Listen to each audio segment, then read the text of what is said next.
ഇതുപോലത്തെ ചെറിയ തട്ടിപ്പൊക്കെ ചെയ്താലാന്നേ കസ്റ്റമർ നമ്മുടെ കയ്യിൽ കിട്ടത്തുള്ളൂ.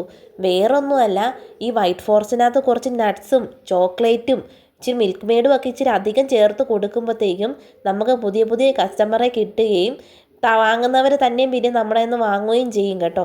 അപ്പോൾ അതൊരു തട്ടിപ്പാണെന്ന് എനിക്ക് തോന്നിയിട്ടില്ല. അതൊരു തട്ടിപ്പാണെങ്കിൽ ശരി, തട്ടിപ്പായിക്കോട്ടെ, എനിക്ക് പ്രത്യേകിച്ചൊന്നുമില്ല. എനിക്കതിനകത്ത് ലാഭമൊന്നുമല്ലാതെ എനിക്കൊരു നഷ്ടവും ഉണ്ടായിട്ടില്ല. അപ്പോൾ കഴിഞ്ഞ ദിവസം എന്ന് പറയാൻ പറ്റത്തില്ല, ഒരു 1.5 മാസമായെന്ന് തോന്നുന്നു ഞാനിട്ട വീഡിയോയുടെ അടിയിൽ വന്നൊരു കമൻറ്റാണ് തട്ടിപ്പ് എന്ന് പറഞ്ഞുകൊണ്ട്. എനിക്കത് തട്ടിപ്പായിട്ട് തോന്നുന്നില്ല കേട്ടോ. പിന്നെ എന്താണെന്ന് വെച്ചാൽ എൻ്റെ കേക്ക് ഫിനിഷിംഗ് അല്ല, അതൊരു ഉള്ള കാര്യമാണ്. എന്ന് വെച്ചാൽ എൻ്റെ കേക്ക് ഫിനിഷിംഗ് അല്ല എന്ന് ഞാനത് ഏത് പാതിരാത്രി എന്നെ എണീപ്പിച്ച് വിളിച്ച് ചോദിച്ചാലും ഞാൻ പറയും എൻ്റെ കേക്ക് ഫിനിഷിംഗ് അല്ല എന്ന്. പിന്നെ ചെയ്തെടുക്കാൻ പറ്റുന്ന പോലെയൊക്കെ നമ്മളത് ചെയ്തെടുക്കുന്നുമുണ്ട്. 1 kg ഒരു ബ്ലാക്ക് ഫോറസ്റ്റിൻ്റെ കേക്കാണ്.